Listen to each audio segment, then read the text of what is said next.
네, 안녕하세요. 잘 지내셨죠? 자, 오늘도 힘을 내어서 함께 수업을 해 보도록 하겠습니다. 네,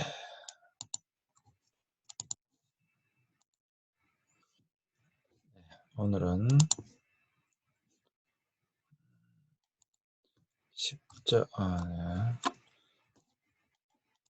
십자군 전쟁과 동서방교의 분열, 비잔틴의 멸망에 대하여 살펴보도록 하겠습니다. 자, 먼저 십자군 전쟁에 대해서 살펴볼 텐데요. 십자군 전쟁은 기독교 전쟁 가운데, 기독교 역사 가운데 가장 부끄러운 전쟁입니다. 십자군 전쟁의 동기는 11세기 후반 셀주크 투르크족이 소아시아와 팔레스타인과 시리아를 정복했습니다. 그리고 문제는 예루살렘 성지 순례자들을 학대했고 통행세를 징수했습니다.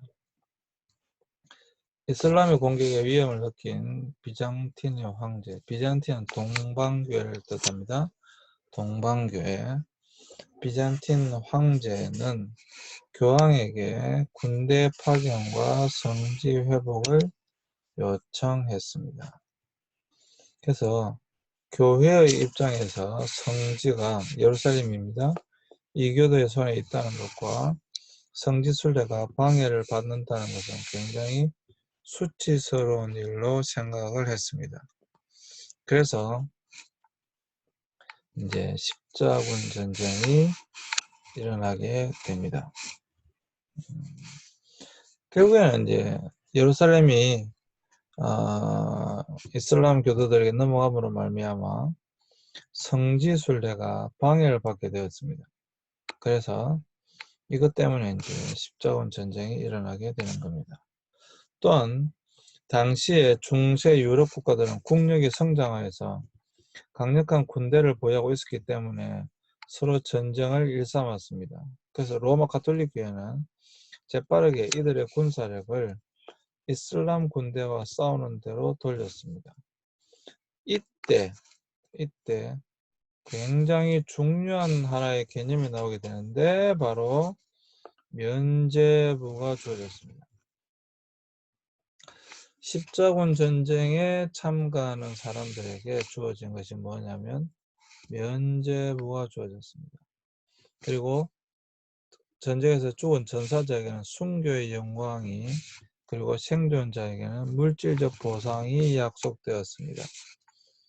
그리고 그 사람들에게 모험심과 영토에 대한 욕심으로 인하여 십자군 전쟁에 참여하게 되어졌습니다.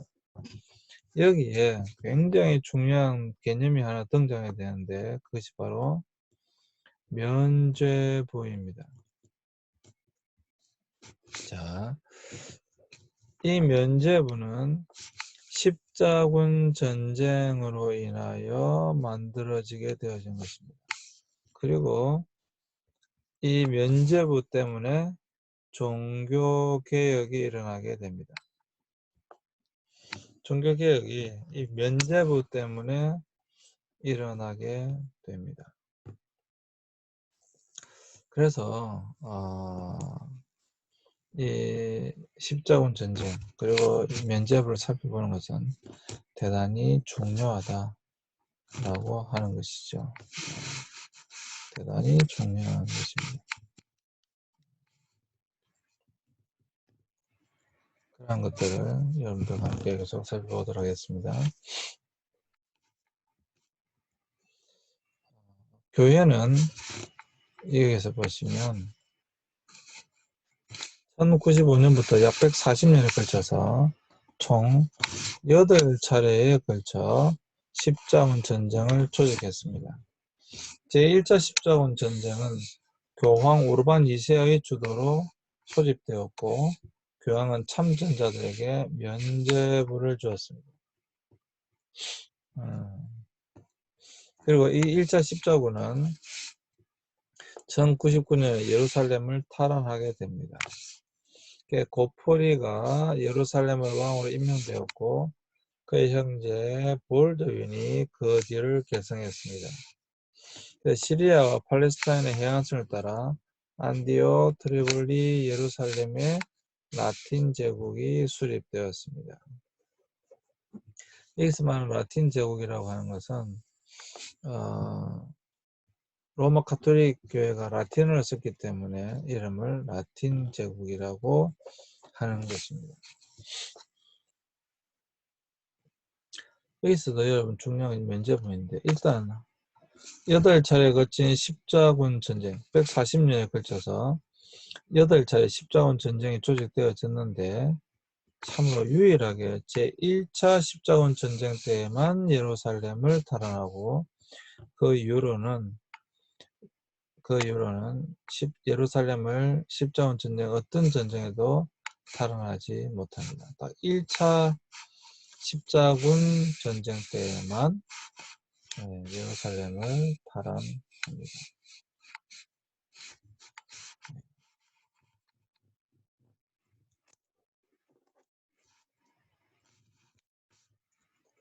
제2차 십자군 전쟁은 무슬림 세력의 성장으로 1144년에 에데사가 함락되자 클레보의 성 버나드의 설교로 촉발되었는데요.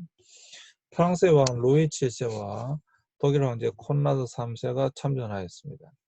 그러나 2만 5천 명의 군대는 시리아에 도착할 때까지 5천 명으로 줄어들었고 그들은 귀국할 수밖에 없었습니다. 실패했죠. 제3차 십자군 전쟁은 1187년부터 1192년 사이인데 그 이름도 유명한 살라우딘, 킹덤 오브 헤븐이라는 영화에 나오죠.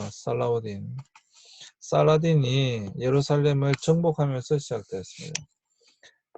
황제 프리디 바바로사, 영국의 리차드 1세, 리차드 1세가 나오죠. 리차드 1세, 프랑스의 필립 2세가 참전하였습니다.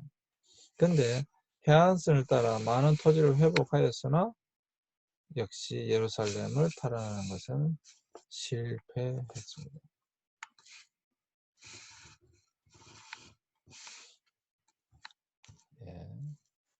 그 다음에 이제 제4차 십자군 전쟁은 교환 이노센트 3세 동료로 시작되었는데 그러나 이 정말 우스운 건데요. 4차 십자군들은 예루살렘을 가지 않고 비잔틴을 습격했습니다. 그들은 베네치아 상인들이 제공하는 배를 이용하면서 그 대가로 콘스탄티노플에 가서 이탈리아 상인들의 복수를 해주고 경제적 지위를 회복하는 것을 도와주기로 약속했습니다. 그래서 십자군들은 오히려 콘스탄티노플에 라틴 제국을 세웠고 비잔틴 왕조는 니키아로 가서 망명국을 세우게 됩니다. 그러니까 무슨 말인지 하면 분명히 십자군 전쟁이니까 이슬람 교도와 싸워야 되잖아요. 그리고 예루살렘으로 가야 되잖아요. 근데 이 우습게도 예루살렘으로 진격한 것이 아니라 콘스탄티노플로 오히려 함락해버렸다 이 말입니다. 그러니까 참 얼마나 이 십자군 전쟁이 우스운 전쟁이고 인간의 탐욕스러운 전쟁이었는가를 잘 보여주는 것이죠.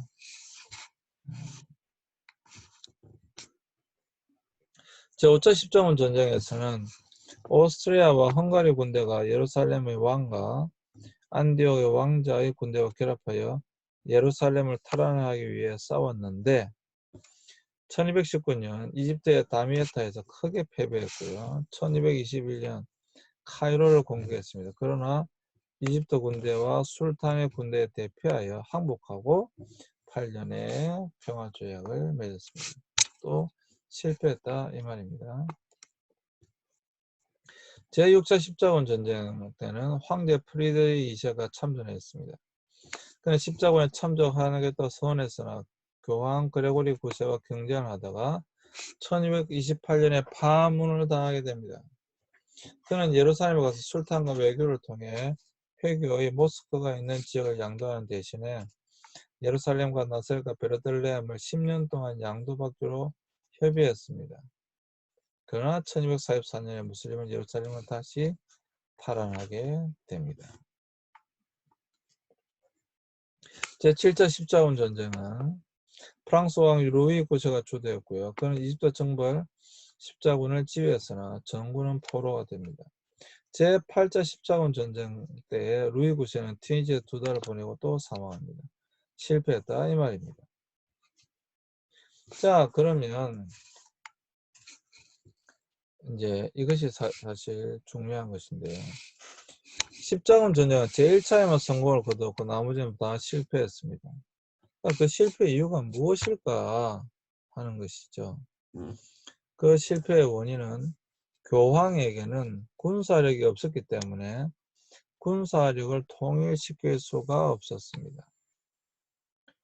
그러니까 교황이 뭐 군사력이 있어서 그 군사력을 통일시키고 뭐 전쟁에 나가고 이렇게 해야 되는데 그런 것이 아니라 교황은 군사력이 없었어요. 오히려 유럽의 여러 황제들이나 왕들이 이제 군사력을 가지고 있었습니다. 그래서 왕들이나 기사들은 종교적 열정이 없지는 않았지만 그것보다 훨씬 더 탐욕과 이권에 대한 욕망이 강해서 단결할 수가 없었습니다. 또 십자군들은 지리적으로 미숙해서 전투에 패배할 수밖에 없었습니다. 이 굉장히 중요한 것입니다. 자, 십자군 운동이 실패한 원인은 무엇인가? 첫 번째는 교황에게는 군사력이 없었다. 여러분, 네. 자, 십자군 전쟁의 실패의 원인.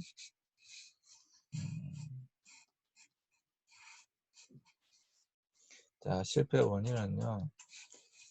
교황에게 군사력이 없었다. 그러므로 군사력을 통일시킬 수가 없었다는 거예요. 두 번째, 왕들이나 기사들이 종교적 열정이 없지는 않았지만 탐욕이나 이권에 대한 욕망이 훨씬 더 강했다. 그렇기 때문에 단결할 수가 없었다. 그러니까 여러 왕들이 한 왕이 참전한 것이 아니라 여러 왕들이 참전했기 때문에 그들을 모을 수가 없었다 이 말입니다. 그리고 세 번째, 십자군은 지리적으로 미숙해서 전투에 패배할 수밖에 없었다. 킹덤 오브 헤븐이라고 하는 영화 자체도 참 재밌습니다. 한번 보셨으면 좋겠는데요.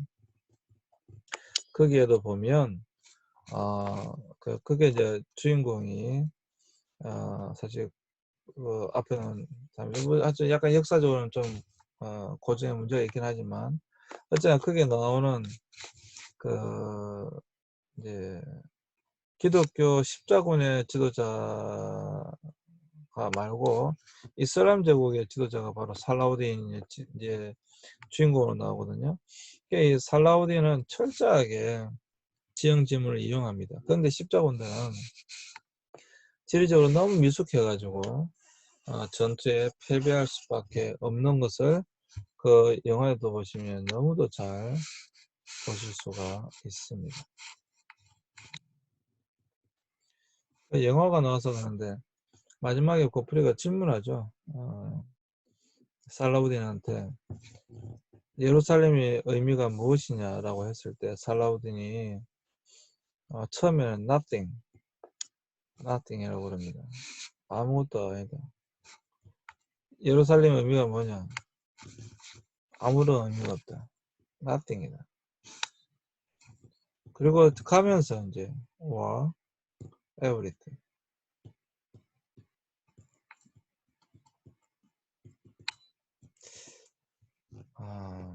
십자군에게 있어서 또한 무슬림들에게 있어서 예루살렘의 과연 의미가 무엇인가? 예루살렘의 의미가 이 예루살렘의 의미는 nothing이거나 혹은 everything입니다. 신앙인에게 있어서 사실 예루살렘의 의미는 nothing이거나 everything입니다. 여러분들도 한번 진지하게 고민해 보셨으면 좋겠습니다.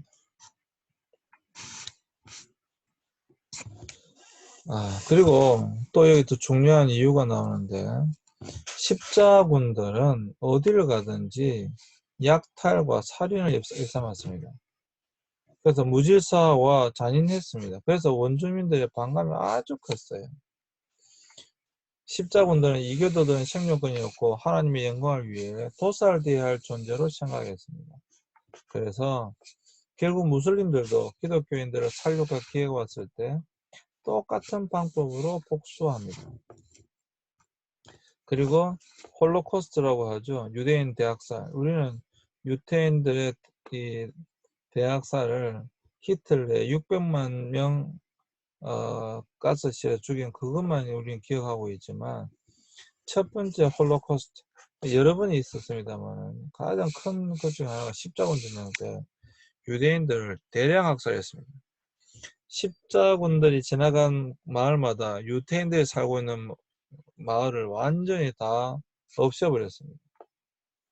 그래 보이는 유대인들은 다 죽였습니다. 엄청나게 많은 유대인들이 그때 당시에 죽게 됩니다.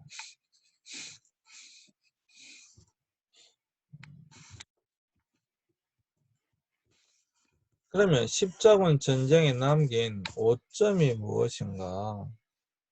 십자군 전쟁 우리가 어떤 오점을 남겼는가? 첫째, 십자군 전쟁은 서방교회와 동방정교회 사이에 큰 상처를 남겼습니다. 제1차 십자군들은 동방교회 손님으로 가서 그곳에 오히려 라틴 교구를 설치해 버렸고요. 제4차 십자군들은 1204년에 오히려 콘스탄티노플을 약탈하고 패했고요. 오히려 비단친 제국, 같은 기독교 국가인 비잔틴 제국을 아예 멸망시켜 버렸습니다. 그리고 57년 후 그리스인들은 국가를 재건했지만 쇠약해진 비잔틴 제국은 1453년 투르크인들에게 정복당하게 됩니다. 십자군 전쟁으로 아주 이제 서방 로마 가톨릭 교회와 동방 종교 사이에는 엄청난 이제 상처로 남게 되시게 됩니다. 사실 지금 동방 종교회는 거의 뭐 아마 굉장히 세력이 지금도 약화되어 있죠. 물론 러시아 정교회가 요즘 빠르게 뭐 성장하고 있기 때문에 뭐 없어졌다고는 볼 수 없지만 남아있는 게 러시아 정교회, 그리스 정교회, 뭐 이집트 콥트 교회, 루마니아 정교회 뭐 이 정도이죠. 그에 비해서 로마 가톨릭 교회는 굉장히 뭐 좀 크죠. 둘째, 십자군 전쟁은 오늘날까지 기독교인들과 무슬림들 사이에 정오심의 근거가 되고 있습니다. 지금까지도 여전히 이 십자군 전쟁 때문에 기독교인들과 무슬림들 사이에 정오심의 아주 근거가 되는 것이 십자군 전쟁이다. 그리고 뭐 최근에 미국이 아프가니스탄이라든지 이라크라든지 이런 나라를 침공했잖아요. 그때마다 이야기해 주는 것이 뭐 새로운 십자군 전쟁, 뭐 20세기, 21세기 십자군 전쟁, 뭐 이런 이야기들이 나오고 있는 이유가 여전히 그때 지금도 미국이라고 하는 기독교 세력과 아프가니스탄이나 이라크의 이슬람 무슬림 세력 간의 충돌로 보는 것이죠. 그 시작은 십자군 전쟁이다라고 하는 것입니다. 셋째, 목적을 위해 수단을 정당화한 십자군 전쟁은 기독교의 도덕적 기준을 타락시켰습니다. 그래서 지혜 없는 신앙, 명예 없는 용기, 분별력 없는 헌신은 기독교 본래의 사랑의 정신을 훼손시켰습니다. 그리고 십자가 깃발 아래 치러진 거룩한 전쟁은 사실상 인간의 탐욕의 결과에 불과했다라고 하는 것입니다. 제가 보더라도 이 십자군 전쟁은 정말 그냥 인간의 탐욕 그 이상도 그 이하도 아닙니다. 물론 이 십자군 전쟁이 처음에는 예루살렘을 탈환하기 위한 예루살렘을 탈환하기 위한 분명히 종교적 전쟁입니다. 그리고 어떻게 보면 기독교 세력과 이슬람 세력의 정면 충돌입니다. 정면 충돌. 물론 이것은 이슬람이 먼저 시작을 했습니다.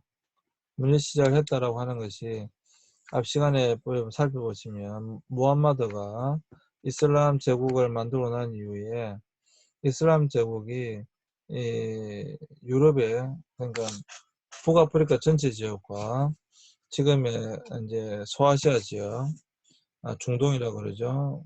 중동 지역, 그 다음에 유럽까지도 함락시켰던 그런 적이 있었습니다. 이것에 대하여 그때 당시 유럽은 그래도 막아내긴 막아냈었어요. 그래서 그럼에도 불구하고 직접적으로 이슬람 제국을 공격하지는 않았습니다. 물론 그것은 힘이 없어서 그럴 수도 있고요. 하여튼 여러 가지 요인 때문에 이슬람 제국을 직접적으로 공격하지는 않았었어요. 그러나 이제 이 기독교 세력이 직접적으로 이슬람 제국 세력에 대하여 전쟁을 선포하고 이제 이들을 물리치기 위해서 온 것이 무엇이냐면 십자군 전쟁입니다. 바로 옛 성지 순례를 자유롭게 할 수 있도록 해달라고 하는 요구사항이었고 그것을 넘어서서 오히려 예루살렘을 탈환해서 완전 이교도들을 무슬림들을 예루살렘에서 몰아내자라고 하는 그러한 전쟁이었습니다. 그러나 그 이면에 보면 그냥 이것은 인간의 탐욕의 전쟁, 그 이상도 그 이하도 아닙니다. 그리고 이때에 굉장히 중요한 것이 만들어져야 되는데 다시 말씀드리죠. 그것이 바로 면죄부라고 하는 것입니다. 이 면죄부에 대해서는 제가 또 따로 설명을 드리겠습니다. 왜냐하면 너무도 중요한 것이기 때문에 이것은 여러분들에게 따로 설명을 드리겠습니다.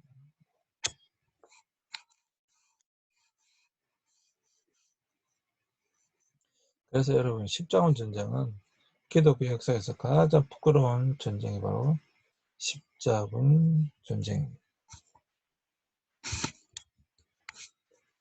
그런데 문제는요. 십자군 전쟁의 결과가 있다라고 하는 겁니다. 십자군 전쟁의 결과. 이게 뭔가 십자군 전쟁의 결과로 그 윤리적 문제점에도 불구하고 유럽 사회의 대변화를 촉진시켰는데요. 그게 뭐냐면 전쟁 중에 유럽 국가들이 단결했고 이슬람이 유럽 침략을 저지했다라고 하는 것입니다. 또한 중세 사회는 십자군 전쟁을 통해 비잔틴 문화의 화려함을 보았고 이슬람 문명이 자신들보다 앞서 있다는 사실을 깨닫게 되어졌습니다. 또한 이건 굉장히 중요한 것인데요. 십자군 전쟁은 지중해 무역과 동서간 문명 교류의 길을 열어놓게 됩니다. 그래서 이 무역의 발전은 유럽에서 도시의 성장을 가져왔고요. 문명의 교류는 학문의 발전과 대학의 설립을 촉진하게 됩니다. 이것이 결국에는 이제 15세기에 르네상스의 기틀을 마련하게 됩니다. 15세기에 르네상스 운동이 일어나게 되고요. 이 르네상스 운동이 결국 그 이후에는 바로 1517년 16세기 초에 종교개혁으로 연결되어지게 됩니다. 그래서 이 십자군 전쟁은 분명히 부끄러운 전쟁입니다. 정말 부끄러운 전쟁이고 다시는 일어나서는 안 되는 그런 전쟁이 분명히 십자군 전쟁입니다. 그럼에도 불구하고 이 십자군 전쟁으로 말미암아 유럽 사회가 대변화가 일어나게 됩니다. 그 대변화가 뭐냐면 지금까지 이 유럽 사회는 자신들이 세계 최고라고 생각했습니다. 그리고 나머지는 다 여러분 야만족이라고 생각했습니다. 그런데 이슬람 제국과의 전투에서 이 전쟁의 짐으로 말미암아 자신들이 운물한 깨구리였구나라고 하는 것을 깨닫게 되어집니다. 그리고 이 이후로 동서간 문명이 이제 문명 교류가 일어나게 되면서 이 이슬람 무슬림 제국을 넘어서서 중국과의 실크로드가 열리게 됩니다. 중국과의 실크로드가 열리게 되고 이 유럽은 적극적으로 그 문명들을 받아들이게 됩니다. 그러니까 문명을 받아들였다는 건 결국은 무역이 발전하게 되는 것이죠. 무역의 발전을 통하여서 이 무역의 발전은 곧 도시의 발전을 촉진시켰습니다. 도시 중산층이 여기서 나오게 되고요. 도시 지식인이 나오게 됩니다. 이런 도시의 발전으로 말미암아 대학이 유럽에서 세워지기 시작합니다. 학문의 발전이 이루어졌다고 하는 것이죠. 학문. 그리고 결국에는 이러한 것들이 르네상스 운동으로 이어지게 됩니다. 그리고 이 르네상스 운동으로 말미암아 결국에는 이것이 종교개혁의 큰 이제 운동으로 다시 연결되게 되어진다라고 하는 것입니다. 분명히 십자군 전쟁은 가장 부끄러운 전쟁입니다. 그러나 이 부끄러운 전쟁으로 말미암아 유럽이 다시 깨어나게 되어졌다라고 하는 것입니다. 그리고 이때부터 우리가 너무 잘 아는 것처럼 여러분 1492년 무슨 일이 있었습니까? 1492년 예, 콜럼버스의 아메리카 대륙 발견이 있었습니다. 여러분 100년 단위로 외워주시는 거 괜찮습니다. 여러분 1392년에 무슨 일이 있었습니까? 1392년 조선이 개국합니다. 1492년 콜럼버스가 아메리카 대륙을 발견합니다. 1592년 무슨 일이 있었습니까? 임진왜란이 일어나게 됩니다. 1492년 콜럼버스가 아메리카 대륙을 발견하게 되는 이 배경들이 여기에 다 연결되어지게 되었던 것이죠. 그리고 1492년 이후로 특별히 종교개혁 이후로 이제 유럽을 넘어서서 전 세계를 뻗어나가기 시작합니다. 네, 소위 말하는 그때 나옵니다. 식민지 전쟁이 일어나게 되는 거죠. 그리고 이제 해가 지지 않는 나라 대영 제국이 그 이후에 만들어지게 됩니다. 하여튼 이런 것들과 전체적으로 연결되어지는 굉장히 중요한 사건이 바로 십자군 전쟁이었다. 이 십자군 전쟁으로 말미암아 유럽 사회가 눈을 뜨게 되어졌다. 이제 우물안 개구리에서 눈을 뜨게 되어졌다라고 하는 것입니다. 그리고 다시 말씀드리지만 이때 굉장히 중요한 면죄부라고 하는 것이 나오게 되어졌다 라고 하는 것을 여러분 꼭 기억해 주시기 바랍니다. 예. 그러면 잠시 쉬었다가 다음 시간에 또 하도록 하겠습니다. 이 십자군 전쟁 여러분 꼭 기억해 주시고요. 십자군 전쟁은 중요하기 때문에 여러분들이 좀 정리를 좀 잘 해 주시기 부탁드립니다. 만약에 시험이 있다고 한다면 이것은 꼭 빠지지 않고 나오는 시험 문제였습니다. 그만큼 중요하다라고 하는 것이죠. 그렇지만 지금은 뭐 시험을 칠 수 있는 그런 여건이 못 되기 때문에 일단은 뭐 이게 시험 문제 넣을 수 있을 것 같지는 않습니다. 그래도 이것은 중요한 의미를 많이 담고 있기 때문에 여러분들이 꼭 좀 이러한 부분들, 전반적인 부분, 특별히 십자군 전쟁의 결과, 이것은 여러분들이 좀 기억해 주시기 부탁을 드리겠습니다. 네, 잠시 쉬었다가 그 다음 2교시 하도록 하겠습니다. 잠시 쉬겠습니다.